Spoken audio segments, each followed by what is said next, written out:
So, Johnny Masters, Kentucky Hemp Lectures marches on. Onwards and forwards, right? We're moving on. So yeah, we need to get up to the east side, and so we need to move on up. And the way to do that is by knowledge, by learning things. We'll do a quick Kentucky nationalism. Well, actually, okay, here. CBC is another major cannabinoid, although it is found in similar concentrations in the CBD and THC. Is previously believed it was a minor constituent, but more exacting analysis shows that the compound is often reported as CBD, may actually be CBC, which is fascinating. CBD might not even be CBD at all; it might be CBC, and so that would give it equal power. So therefore, that's the Johnny Masters top 5: THC, CBD, CBC, CBN, and THV, which is also known as THCV. So those are the top 5 compounds, the top 5 cannabinoids that I think everybody should learn, should memorize. You should memorize as many of them as you can. But until you're actually like a scientist and you're doing experiments on each one of these, it doesn't matter. This is just for anybody who either wants to teach somebody something or to have a broad-based knowledge of the thing, so that way they know, a little bit enough to be able to get into it, so they actually even know what they're talking about. Like, how do you even start, like, studying marijuana? Well, we have lots of studies already out there, and you can, look at other people's studies, and you can do experiments for yourself, right? Just come up with a hypothesis, do the experiment, do the thing a couple times. If it's the hypothesis is right, you got some science, you got some knowledge. If it's not right, you might get some knowledge that way too. And you keep on trying until you eventually find, the things that work. So, scientific method. Go science. Okay. Cannabichromine. CBD may actually be CBC. So I read that totally wrong before. I just thought they said there was the same amounts.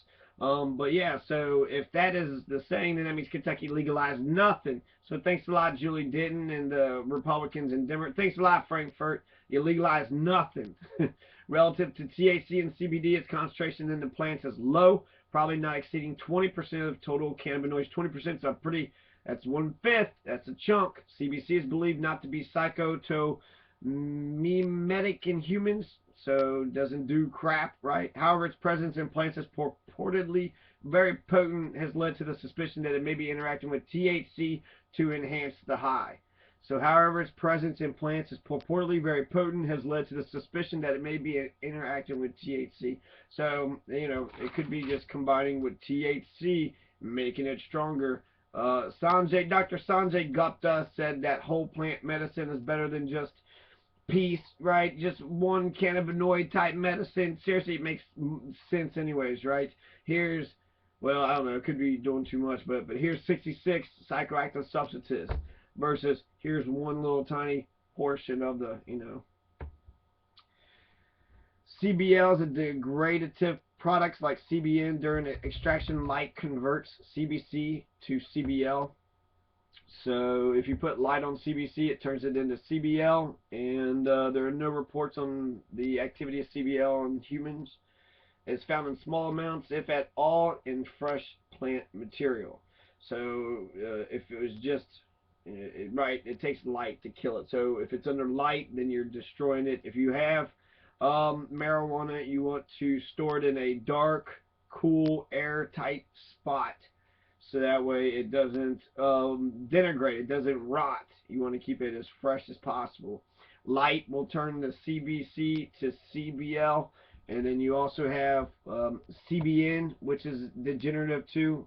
CBN is it's the oxidation, the oxidative product of THC. So THC oxidizes and turns into CBN.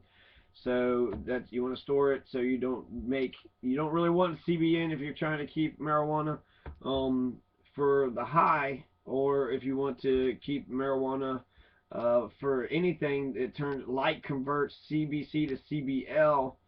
So you might get something from CBL and CBN. They might be something because they are a different cannabinoid. so that some, you can make it actually by the opposite, right? Put it underneath light and let the thing rot, let it rot, and you can create the other ones if you want to use that for science. THC is where, most of the psychoactive substance. It's the strongest psychoactive substance. It's in highest amounts. It showed up in highest amounts in cannabinoids.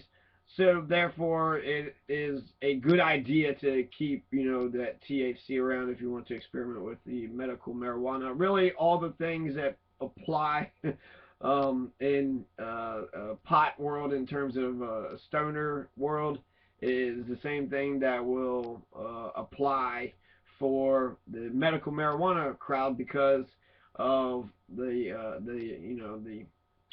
possibilities of THC. So many possibilities, right? We probably should legalize it, I'm guessing, is my opinion on that. But this is a non-biased perspective, so I won't even mention my views.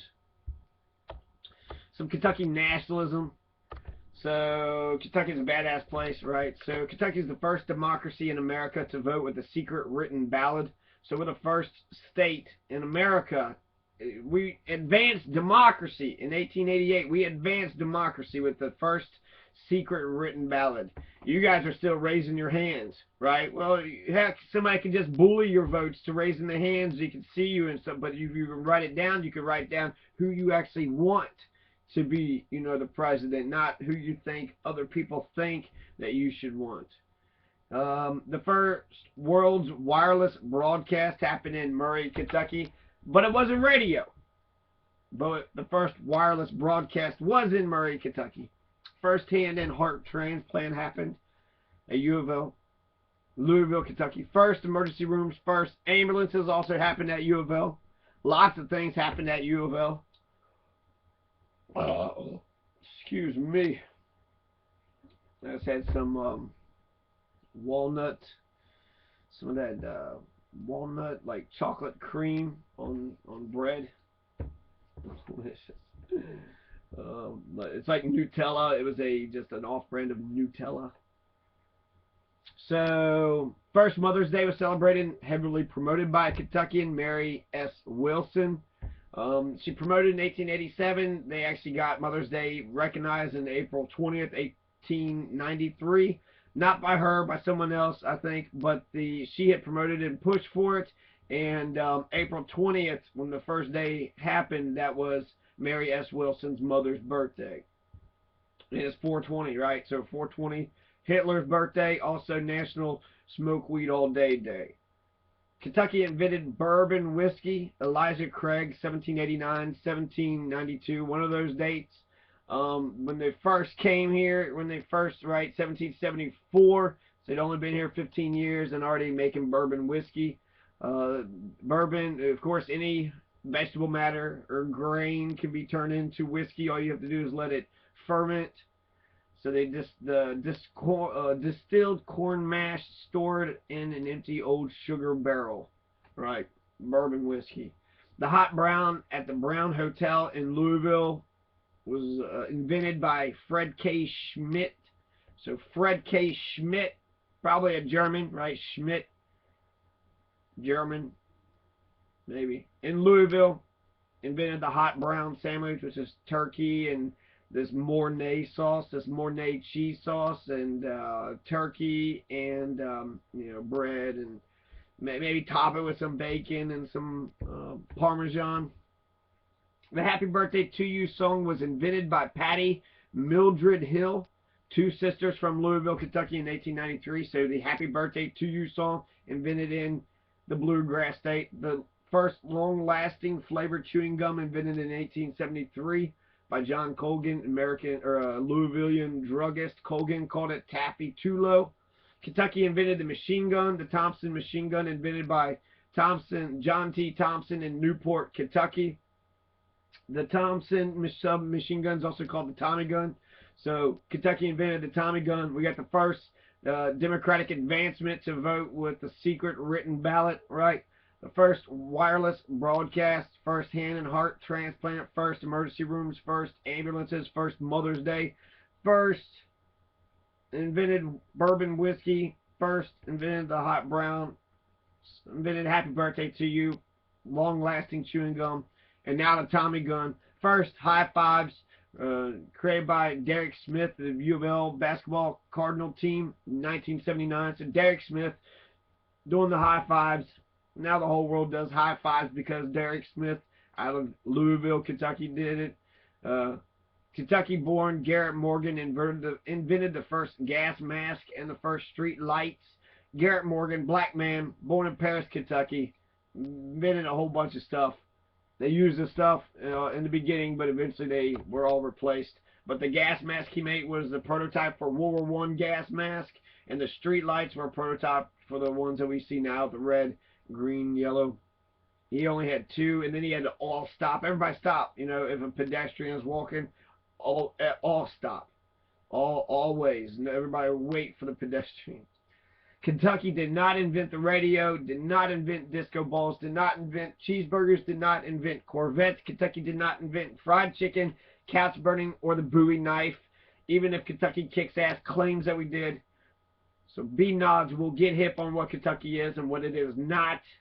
You know, this is the government. Kentucky Kicks Ass. I think it's funded by Brashear. They sound like a cool group. I would love to help work with them because, you know, they're lying to you, right? We didn't invent radio or disco balls or cheeseburgers. So I think we should be bragging about things that we have invented, right?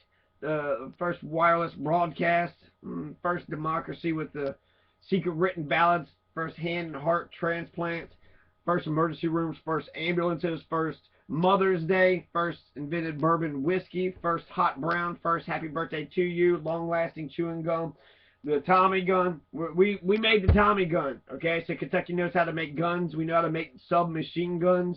You know, we now do heart, hand transplants, so we're doctors, medical people, emergency rooms, ambulances, so we're rescuing people, we're going out and saving people. This is Kentucky, this is who we are. We're democratic, right? We believe in, you get a vote for who you truly believe in your mind and heart. You can vote for without being intimidated, so you get to write down your ballot, a secret ballot that nobody gets to see.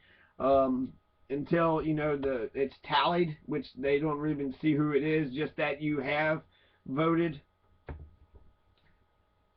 And maybe the first enamel bathtub, high fives and the high five, and also maybe the first enamel bathtub, right?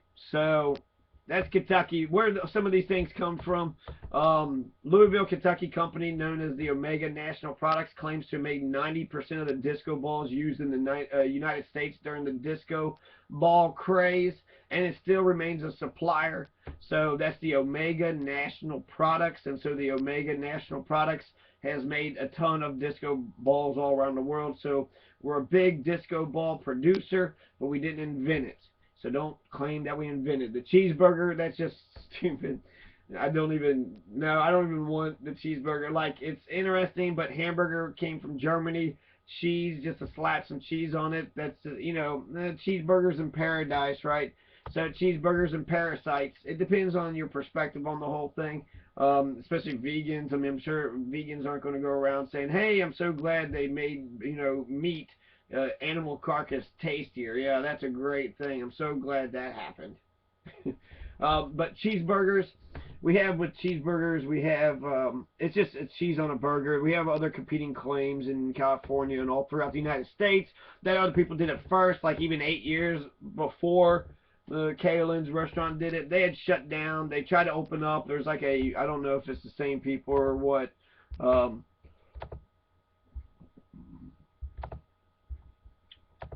But I don't believe it.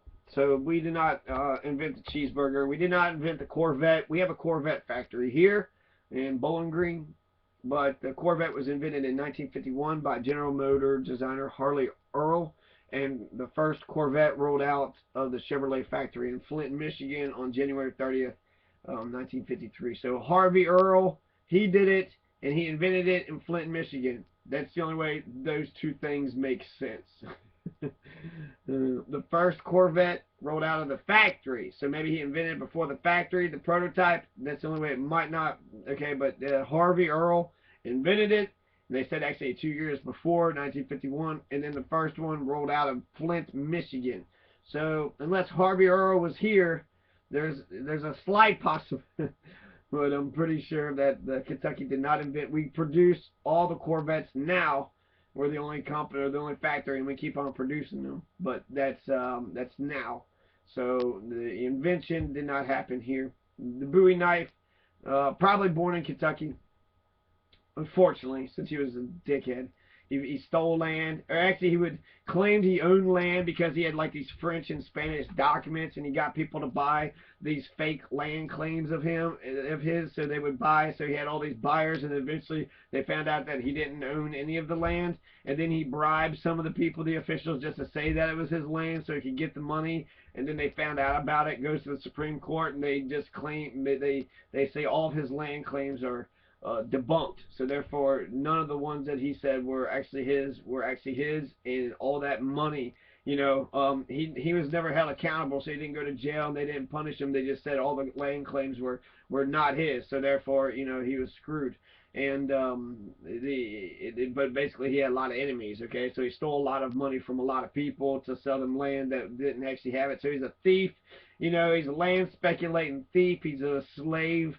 A trader, a marauder in the Wild West. He's a thief. He's a slave trader. He's a murderer. That's how he gets known for the Bowie knife, is he actually kills a man with the Bowie knife at a duel where the two duelists, he wasn't even part of the two duelists. He was just part of their crew, right? But he had the two duelists shook hands. So they were actually like, the two duelists were more peaceful than the people that came with them.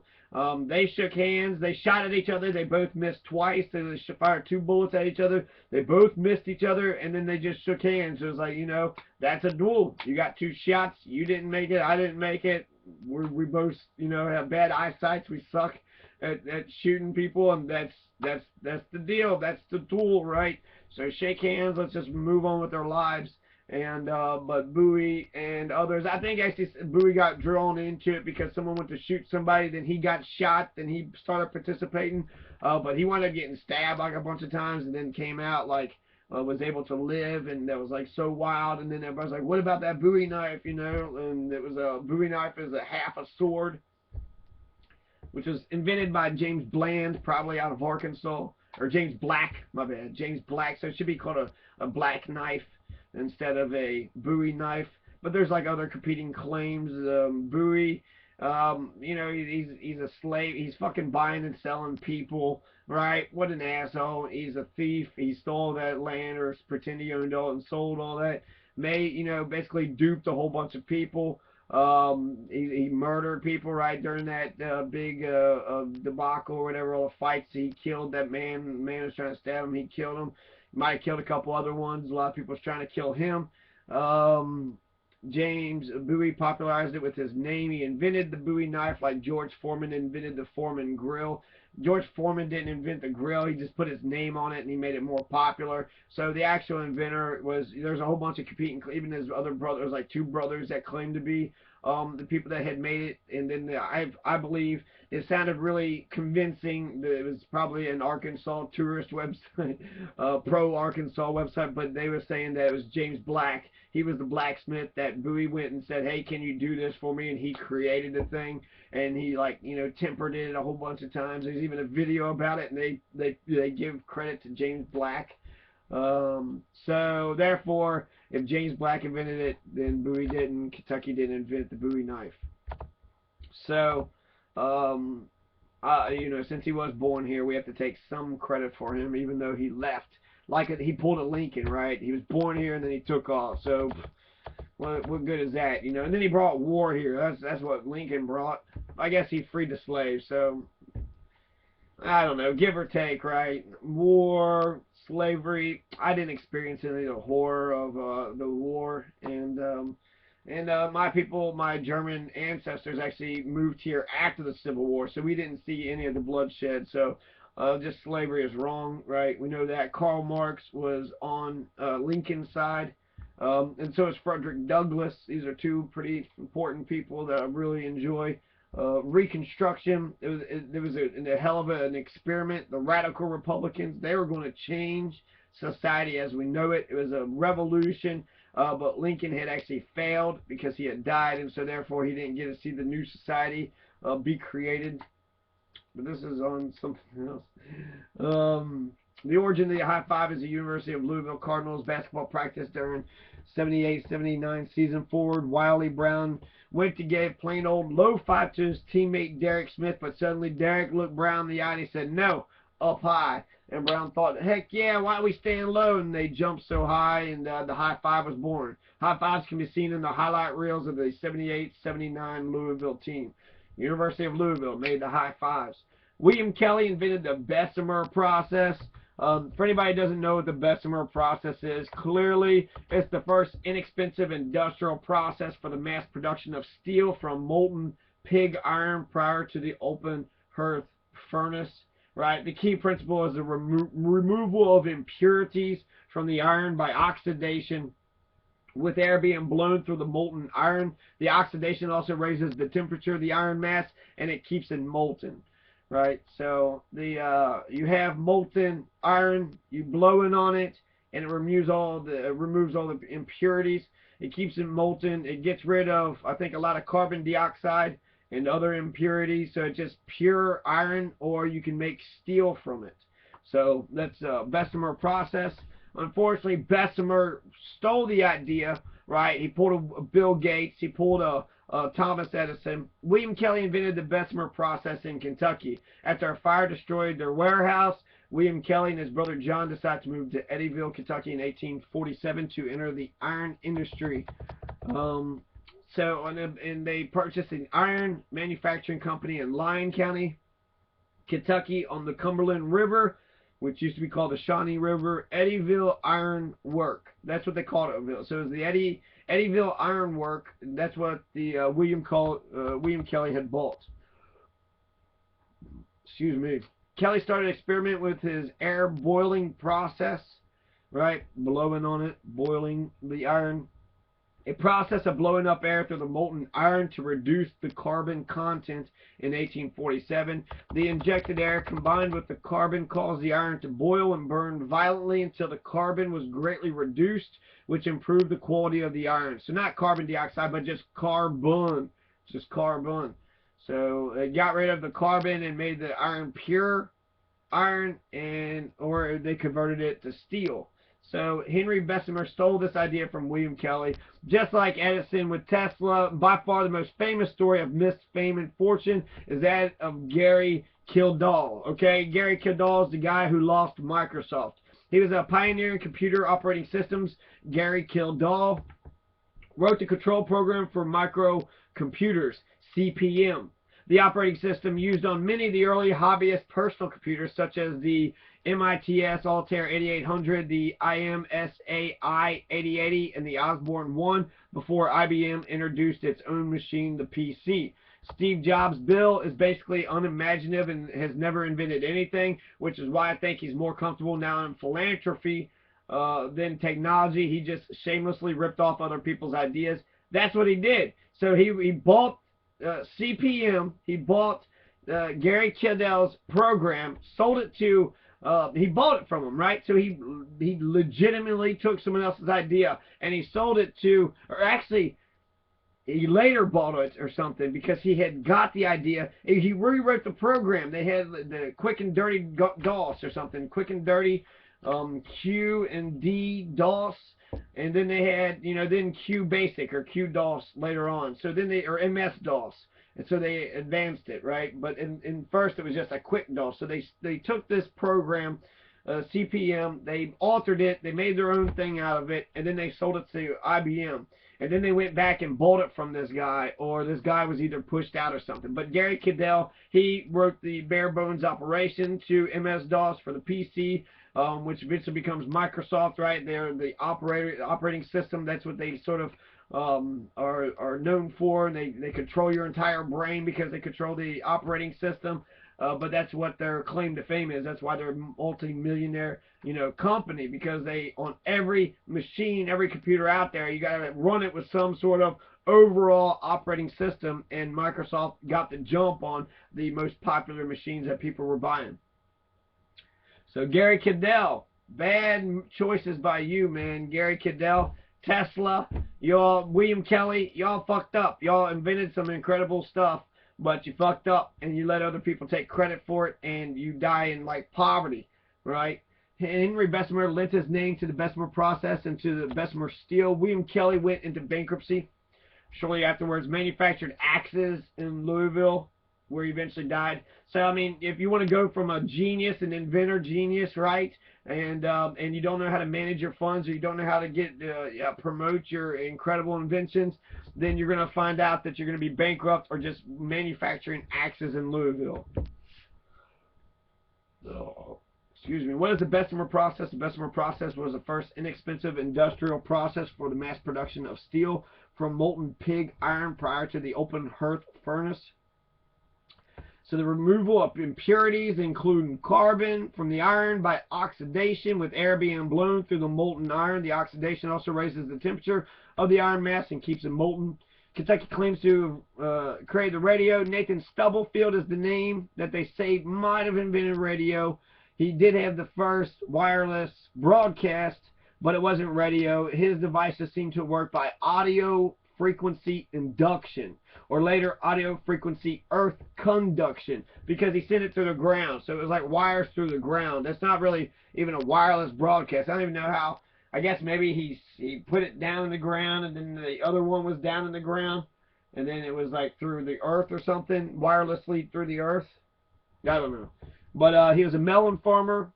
He demonstrated radio in 1892, but his devices seem to have worked by audio frequency induction, or later audio frequency earth conduction, instead of by radio frequency radiation for radio transmission telecommunications. So that's his radio. His radio wasn't radio frequency radiation for radio transmission telecommunications. His radio was audio frequency induction, or audio frequency earth conduction. So they said he did demonstrate radio. He did demonstrate a wireless broadcast in 1892. Is that radio? What is radio? Is it just wireless? Is it just walkie-talkie? Hey, yo, what's up? And what implications is that? Can we create things from this knowledge from Nathan Stubblefield, or should we just let sleeping dogs lie? And yes, I call Nathan Stubblefield a sleeping dog. I said it. I said it. I think 30 minutes, I think that's more poppy. I think it's a good one. Actually, I'm going to start reading the Hemp lectures, because I feel like I haven't even really started them. And that's horrible. I got like 15 pages I still need to read. So, yeah, we got past all the Kentucky nationalism. Man, I get stuck on a subject. I just kind of stick with it. And then I was like, oh, well, it'll be a good introduction, which actually should have been its own video series. But it was to weed out the foreigners, okay? So if you're Kentucky and you're on board with raising hemp, then you'll like all these videos I put out there. That's the flavor. That's what you get when you get a Johnny Masters lecture. You know, you don't just get, you get exactly what's in the Kentucky hemp lecture series. That's what I said. I didn't say the hemp lecture series. I said the Kentucky hemp lecture series. And here in Kentucky, we're allowed to talk about Kentucky stuff in the middle of a lecture, even if it's about another topic. That's just the way we roll. And so anyways, the marijuana is a source of 66 cannabinoids, including THC, CBD, CBG, CBC, CBN, THCV, CBL, CBN, CBT, CBV, CBC, CBD, CBE. The human body produces a number of cannabinoids as well. These endogenous, endo equals internal, cannabinoids include anandamide and 2-archidonoglycerol. 2-AG. So you got anandamide and you got 2-AG. Those are the two endogenous cannabinoids that we have, and it's present in all human beings. So 2-AG or anandamide can attach themselves to the CB1 or the CB2, which are the cannabinoid receptors. The receptors receive the cannabinoids. There's a chemical reaction when they receive them. And the two cannabinoids that are present in the human body are the anandamide and the 2-arachidonoglycerol, the 2-AG. So the anandamide and the 2-AG are the two cannabinoids in our bodies. In case you didn't hear what I was trying to say, anandamide and 2-AG. Those are the cannabinoids that are found inside the human body. So the two types of cannabinoid receptors, CB1 and CB2. CB2 is what the cure for cancer comes through. These receptors are found in various parts of the body, but the most prominent is in the brain and the immune system. CB1 is predominantly in the brain and the nervous system, and CB2 is part of the immune system and also the blood regeneration system. So the immune system and the blood regeneration is CB2. The receptors are found all over. Cannabinoid receptors act as a binding sites for endogenous cannabinoids as well as cannabinoids found in marijuana. So all cannabinoids can attach themselves to a cannabinoid receptors. When cannabinoids bind to a CB1 or CB2 receptor, they act to change the way the body functions. Okay, so there's probably about 66 cannabinoids. That's the ones I was talking about: THC, CBD, CBC, CBE, CBG, CBL, CBN, CBT, CBV.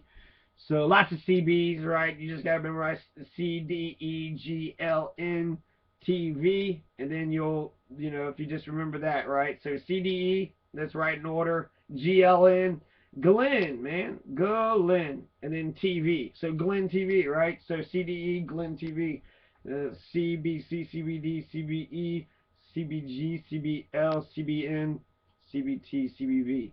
So cannabinoid receptors act as a binding site for endogenous cannabinoids and as phytocannabinoids is what plant cannabinoids are. So you got endocannabinoids, which are in humans and also in animals. When cannabinoids bind to CB1, CB2, they change the way the body functions. So while cannabinoid receptors are primarily expressed in the brain and immune system, they're all over, including the peripheral nervous system, the cardiovascular system, the reproductive system, and the gastrointestinal and urinary tracts. Cannabinoid receptors continue to be identified in unique parts of the body as research on the endocannabinoid system progresses. The NCS, the ECS, my bad, the ECS is the endocannabinoid system. And so actually this is going to redefine how people, medical people, doctors everywhere look at the human body, since we have cannabinoid receptors. It's almost as if marijuana was our natural counterpart for here in being in this this earth. So cannabinoid receptors are to identify. Research cannabinoid refers to a group of chemicals naturally found in marijuana plant, cannabis sativa L, and includes compounds that are either structurally or pharmacologically similar to delta-9 tetrahydrocannabinol, or those that bind to the cannabinoid receptors. So anything that looks similar to the delta-9 THC, or anything that binds to cannabinoid receptors, the CB1 or the CB2. And I'd like to actually know what CB1 and CB2 look like, but that really gets deep. That's when you actually get down and dirty. Cannabidiol, this is CBG,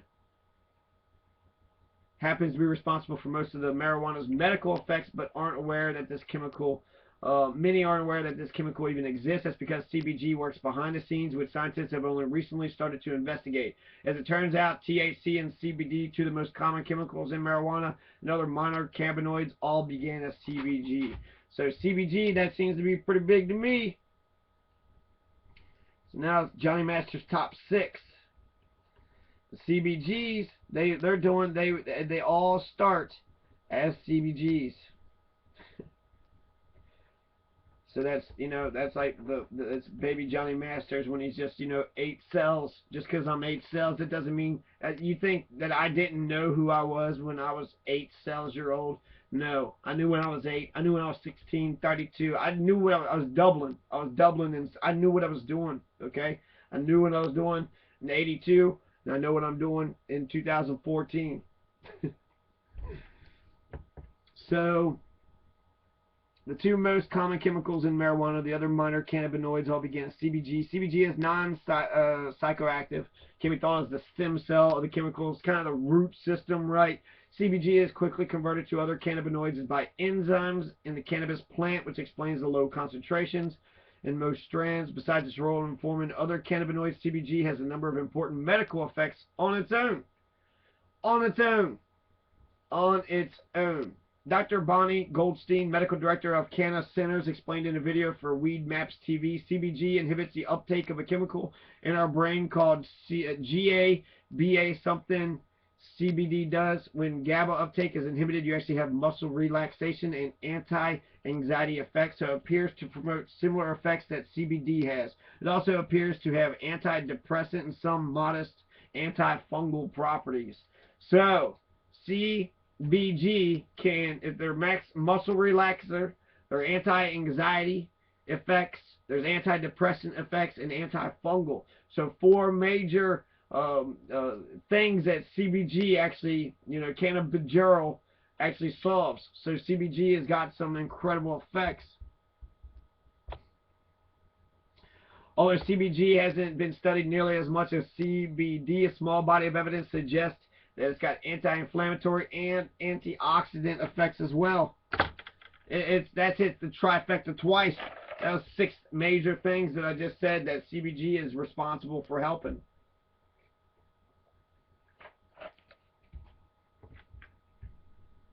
Although CBG hasn't been studied nearly as much as CBD, a small body of evidence suggests that it's anti-inflammatory and antioxidant. Earlier this year, researchers from Italy observed both of these properties in an experimental model of inflammatory bowel disease, concluded that CBG may represent a new therapeutic opportunity for patients with the disorder. Other preclinical studies suggest more diverse uses for CBG as a COX-2 inhibitor, similar to the popular group of pharmaceuticals known as the non-steroidal anti-inflammatory drugs, NSAIDs, NSAIDs. In one study, CBG, THC, and CBD all appear to inhibit COX-2 enzymes, although higher concentrations were required compared to traditional NSAIDs. Still, NSAIDs come with a number of side effects that cannabis-based medicines do not. CBG has antidepressant, anti-anxiety, anti-inflammatory, antioxidant, antifungal, and pro-muscle relaxation. So there's a lot of things that CBG does. So that seems like a major thing to me. So it's not just it's the top 6. I have the top 6. THC, that's the biggest thing. That's the incredible hulk of cannabinoids. THC, then the CBD, that's what Kentucky legalized. That's Julie Dent's favorite cannabinoid. Why she picked those out of all the other ones, I'm not for sure. Probably because it has maybe an anti-effect to the high. But CBD is like 40% in it. It's been known to cure a lot of things, but there's also confusion because CBD might be CBC. So they've been getting those 2 things confused. So make sure your CBDs are actually CBDs and not CBCs, because CBCs are a whole nother thing. It's a whole kit and caboodle. And if the CBDs are actually CBCs, then that means none of the medicine that we have, will actually work, because only CBDs is what we allow. So CBCs could be CBNs are the degenerative when THC oxidizes. So sort of like, there was oxidation with William Kelly and the Bessemer process. They oxidize it by blowing air and a molten lava. If you had, or molten iron, if you were molten, I don't think you could actually have molten hemp. If you had molten hemp, it was hot and you're blowing it, I think it would just burn up. Everything in the plant matter would actually just burn up. So I think that's actually just a horrible idea to even try to oxidize hemp in the same manner as iron. So don't do that. But you can oxidize THC by letting it rot. When it rot, it changes in chemistry and it changes to CBN. And so that's another cannabinoid that might have medicinal capabilities.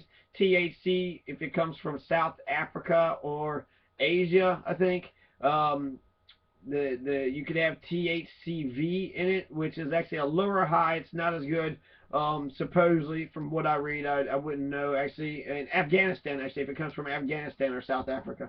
But THV is a type of THC, but it's a little bit different form. And a lot of it shows up in these strands of marijuana from Afghanistan and South Africa, like 50%. So CBDs are major because they're 40% at least, sometimes 0, sometimes 95, depends on the strand, right? But the THV has a level that is, 50%, so it's actually higher than CBDs, and CBCs could be CBDs, so they are potential to be almost equal there. And CBNs are the degenerative of THCs. There's one that degenerates because of light. Light changes CBC into CBL.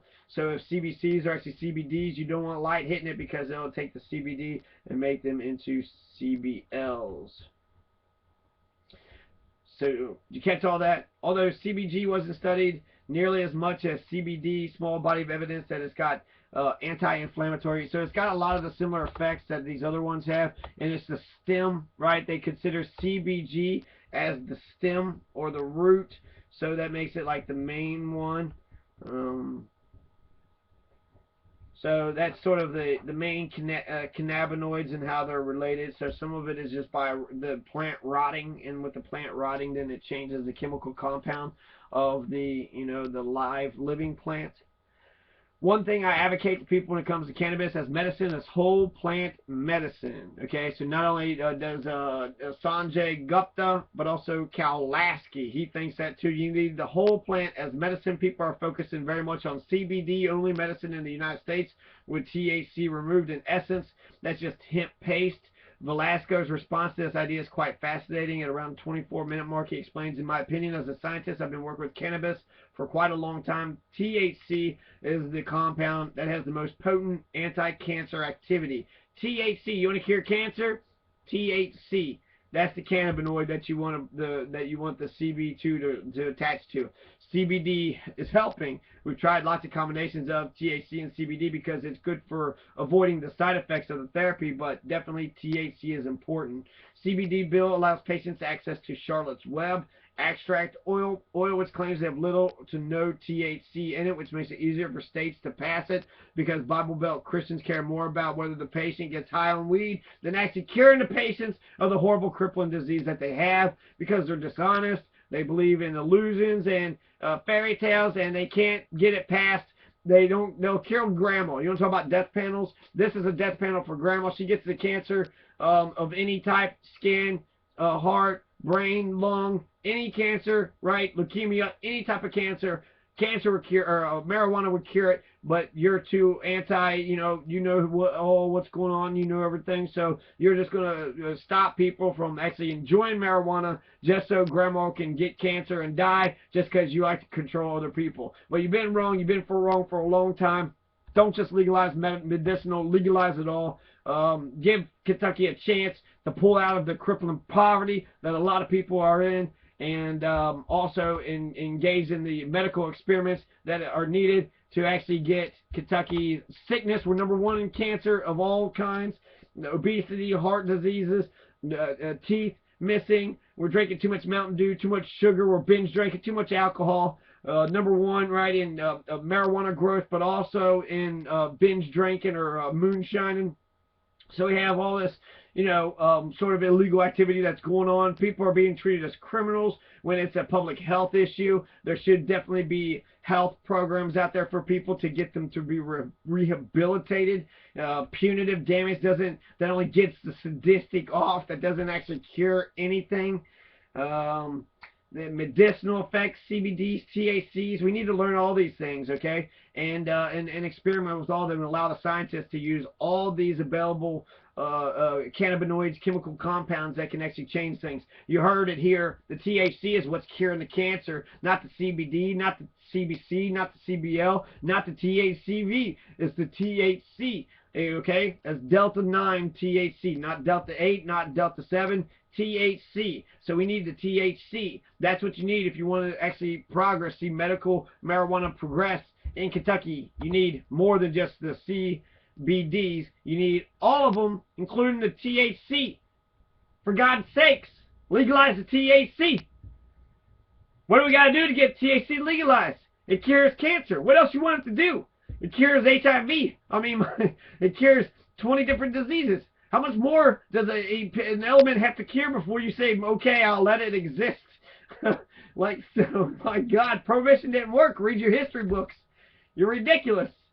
You're victimizing victimless crimes. Criminal, so-called criminal. You're criminalizing something that isn't even a crime. You're making, you're saying this is murder and rape and thieving. No, this is Bowie. This is not James Bowie crap. This is, okay, this is, 25 uses for industrialized hemp. 25,000 uses. Plus all the uses for medicinal cannabis. This is a magical plant. Incredible, most evolved plant out there. We're the most evolved humans. We're the most evolved animals. They're the most evolved plants. It's almost like we're made for each other. Almost like God put cannabinoid receptors 1 and 2 inside of us, and that He give us cannabinoids too. So we have cannabinoids and cannabinoid receptors in our bodies. All humans do. All animals do.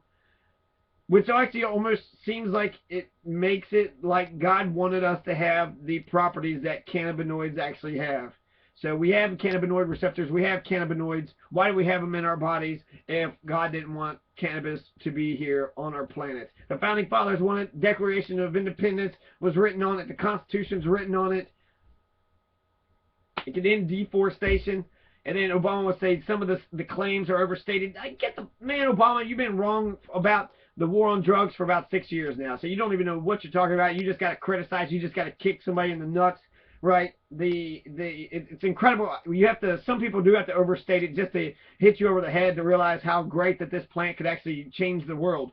Okay, but to say that it's overstated, you know, that's, I don't know. I've been very careful. I haven't overstated anything that I've said. So yes, 4 times the carbon dioxide, you could soak up 4 times the carbon dioxide with an acre of hemp versus the trees. You can have. Create paper and oil forever, right? This is a renewable resource. You can raise a crop of hemp everywhere all the time and make all that stuff into products, into whatever type of products you want to make it into. There's over 25,000 type of products. So pick one and find an industry, find a market. Maybe you can make some money. Maybe you could just find it and enjoy things and make, stuff for yourself. Medically, it goes on and on and on. The list goes on and on. I don't have to preach to you. You know what's up, America. So coming back with some more hemp lectures.